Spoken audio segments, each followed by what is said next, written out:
இனிமையான காலை வணக்கம் மாணவர்களே. நாம் இன்று பார்க்க இருக்கும் பாடம் தமிழ் 8ஆம் வகுப்பு இயல் 5 செய்யுளில் மணிமேகலை. நம்ம மணிமேகலையை ஏற்கனவே முன்கதை சுருக்கம் பார்த்துட்டு பாத்திரம் பெற்ற காதை அதில் தீவத்திலகை பசி என்னும் பிணியை பற்றி சொன்னதையும், அப்புறம் உணவு இல்லாமல் துன்பப்பட்டு பிழையா விளைவில் பெருகியதையும் பார்த்தோம். 2 பாடல்களை பார்த்தோம் அல்லவா. இப்போது நாம் 3வது பாடல் பார்க்க போகிறோம். நல்லறம் அப்படின்ற பாடலை இங்கு நாம் பார்க்கலாம் வாங்க. எதெல்லாம் நல்லறம்? அறம்னா என்னென்னு பார்த்தீங்கன்னா, இல்லாதவர்களுக்கு உதவுவது அறம். எதெல்லாம் அறம், எது அறம் ஆகாது அப்படின்றதான் இங்கே நாம் பார்க்க போகிறோம். அப்போது தான் நல்லறங்களை செய்ய முடியும் மணிமேகலையினால். எது நல்லது எது கெட்டதுன்னு தெரிஞ்சுக்கிட்டால் மட்டும்தான் நம்மளால் நல்லதை செய்ய முடியும், கெட்டதை விட முடியும். அப்படித்தான் நல்லறங்களை இங்கு வலியுறுத்துகிறாங்க தீவத்திலகை.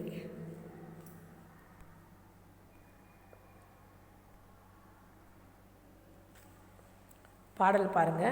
ஆற்றுனர்க்கு அளிப்போர் அறவிலை பகர்வோர் ஆற்றா மாக்கள் அரும்பசி களைவோர் மேற்றைய உலகின் மெய்நெறி வாழ்க்கை மண்தினி ஞாலத்து வாழ்வோர்க்கெல்லாம் உண்டி கொடுத்தோர் உயிர் கொடுத்தோரே உயிர்கொடை பூண்ட உறவோயாகி கயக்கரு நல்லறம் கண்டனை என்றலும்.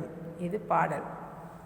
ஆற்றுனர்க்கு அளிப்போர் அறவிலை பகர்வோர். ஆற்றுனரான உதவி செய்யும் ஆற்றல் பெற்ற செல்வர்.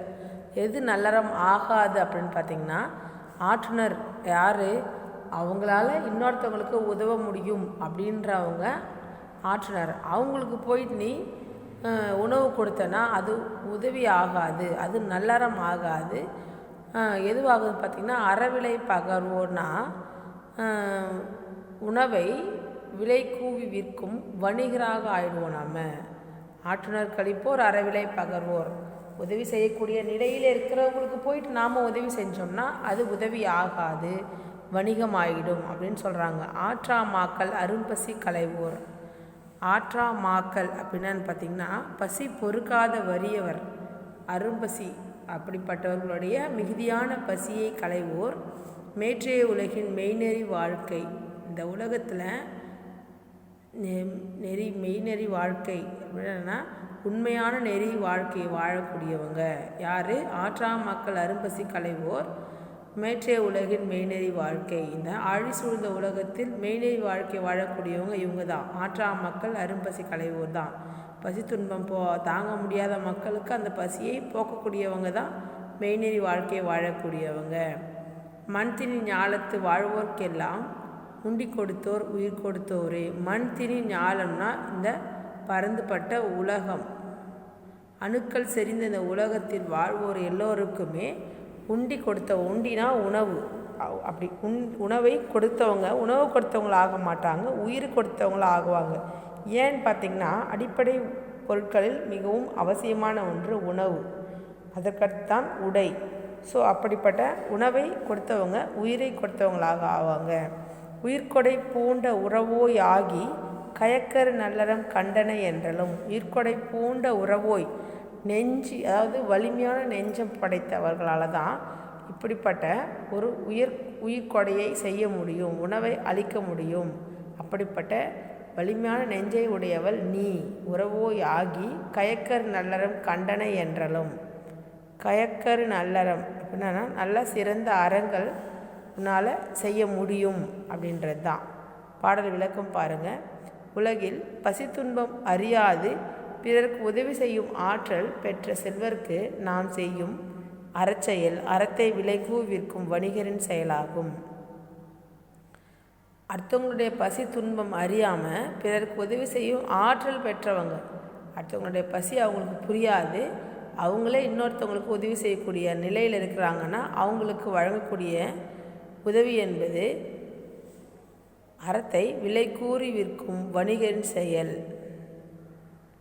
வறியவரின் மிகுந்த பசியை போக்குபவர் வாழ்க்கையே வாய்மை நெறி தவறாத உயர்ந்த வாழ்க்கையாகும்.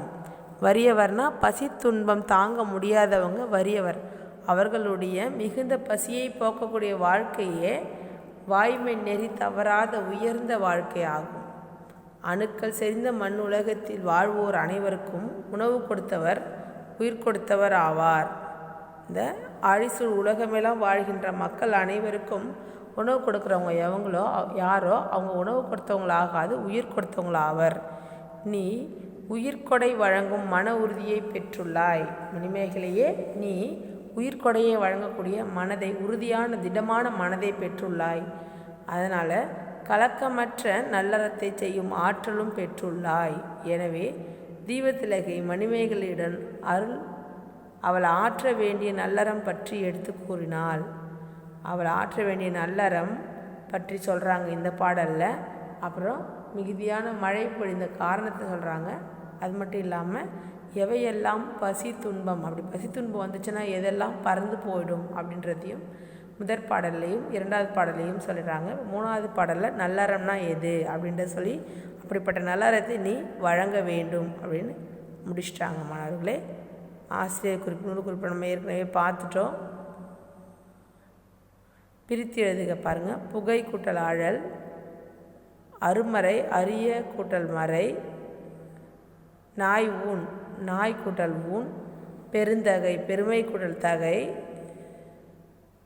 உயிர்கொடை உயிர் கூட்டல் கொடை, வசிப்பினி வசி கூட்டல் பிணி.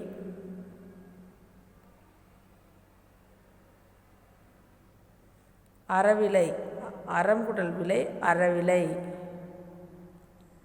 அருமை கூட்டல் பசி அரும்பசி, மெய் கூட்டல் நெறி மெய்நெறி, நன்மை கூட்டல் அறம் நல்லறம், குடி கூட்டல் பிறப்பு குடிப்பிறப்பு, சொல் கூட்டல் சுவை சொற்சுவை. பொருள் அறிந்து பொருத்தணும். பொறுத்துக்கனா அதற்கான மீனிங் என்னவோ அதை தெரிஞ்சுக்கிட்டு பொருத்தணும். உண்டி என்றால் உணவு, எழில்னா அழகு, நான்னா நாணம், விளையுள்னா விளைச்சல். நிரப்புக்க பாருங்கள். மணிமேகலைக்கு மணிமேகலை துறவு என்ற பெயரும் உண்டு.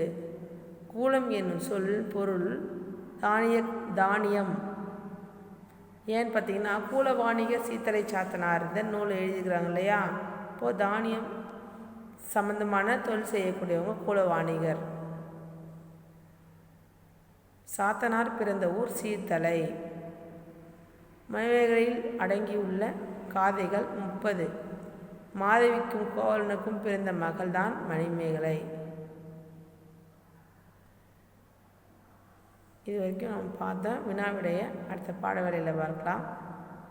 நன்றி.